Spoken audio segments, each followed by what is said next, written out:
Hello, Rio Grande Eagle third graders. It's Tuesday and we are here to double check and go over our solutions for week 7, day 2 in our DMA. Please continue to self-check yourself on a daily basis since these are reviews for our standards that we are working for third grade and some review of our second grade standards too. So please remember to self-check yourself. As you self-check yourself, if you do not get something correct, please use a pen or a light marker, highlighter, to maybe highlight and self-correct maybe with a pencil. But please double check yourself. It's so important to double check and see how we're doing on these standards. So our first problem today is going to be an input-output table. So what does that mean, input-output? So as we look from input to output, which is a cross, we don't look at our pattern going down. We look at what's going on from our input to our output. And that happens to be our focus for this week on arithmetic patterns, which is our lesson 4-5 in our Envisions book for this week. So pay close attention to what we're doing. In this case, they're telling us the pattern. They're subtracting 9 from each one of these numbers to get an output. So they've given us an example. If we have 15 and we subtract 9, we are going to get 6 as our output. So we call this input, and this is our output. Now, in our lesson from this week, we've seen our input-output tables going horizontally from left to right. And then we see an input to output going up and down. In this case, we're going from left to right instead from top to bottom. Okay? So, we're going to subtract 9. Now, in my mind, it's easy to subtract 10 and then add 1 back in, which would be 9, right? So if I subtract 10, that would be 14, and then I add 1 back in to make that 9, which would be 15. So basically what I'm doing is I'm over subtracting by 1, and then I'm adding it back in once I've subtracted the 10 easily and mentally in my head. So same thing here, I'm going to subtract 10, which is 10, and then I'm going to add 1 back in, which makes 11. Now, I can always double check my subtraction by using addition. So is 11 plus 9 going to give me 20? Well, 9 and 1 is another 10, and 10 and 10 makes 20. So yes, it checks. Is 15 plus 9 going to give me 24? Well, if I add 5 more from this 9, that's 20, and then what would be left would be 4, so that makes 24. So yes, it does check. So now we're going to take 12, subtract the 9, and if I subtract 9 from 12, I'm going to get a difference of 3. And I double check 9, 10, 11, 12. It checks. So there is my output. The next set of questions asks, is this set of objects even or odd? Now remember, when you have an even number, they have to have partner pairs.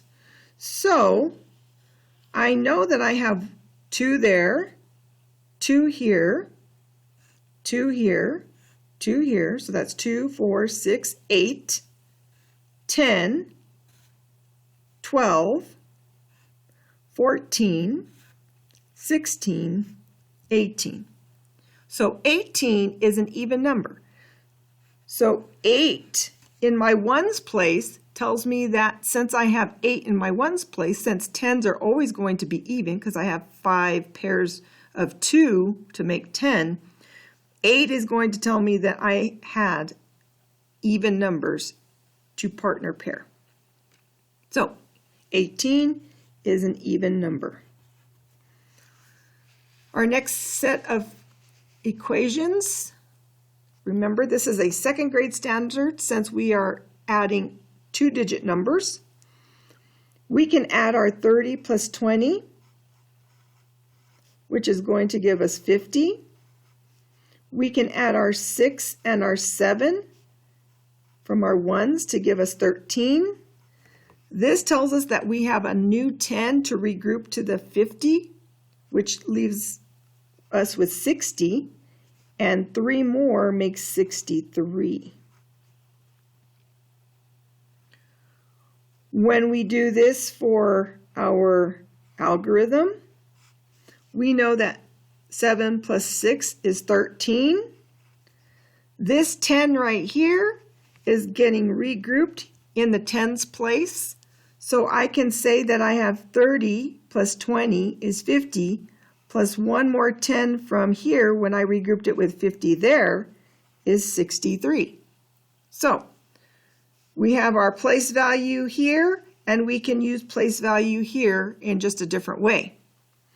Same thing for 68 minus 33. We have 60 minus 30 and 8 minus 3. So 60 minus 30 is 30. We can subtract 8 minus 3 because we can subtract 3 from 8, which would leave us with 5. And that would give us 35. If we use our algorithm and line up our place values, we have 8 minus 3 is 5, which we're doing here from that 8 minus 3, and 60 minus 30 is 35. Now, in this case, we didn't have to regroup any of our place values because we had enough to subtract in each one of these place values. So, no regrouping necessary, no regrouping necessary here in our tens or our ones. For our next problem, which is a bar graph, you will notice that we have a scale of ones, so we're going up in intervals of 1. This is telling us how many cars that there were based on that information. We have blue cars, green cars, and red cars, and we want to know what the color of the cars are in a parking lot. So, how many more is a clue word or phrase here. How many more? So one of the categories has more, or group has more. Which group and how many more? So, how many more cars, blue cars, were in the parking lot than red cars? So if we look at our bar graph, we see that there were 10 blue cars and there were 6 red cars. We don't need to worry about green cars because they're not asking us any information about the green cars. So we're looking at the difference from how many more blue cars than red cars. So we want to know the difference between red cars to blue cars. So if we were going to use our understanding of adding up, we could say 6 to 7 would be 1, to 8 would be 2, to 9 would be 3, and to 10 would be 4. So there's a difference of 4 red cars compared to blue cars. Difference means we're subtracting the difference between here to here. 10 minus 6, so these are the blue cars, these are the red cars, and this is the difference between the two amounts. And we have a difference of 4 blue to red cars. So please make sure you are showing your work by using an equation. And that's DMA Day 2 for our Week 7. Have a great afternoon and come back tomorrow to check your Week 7 Day 3.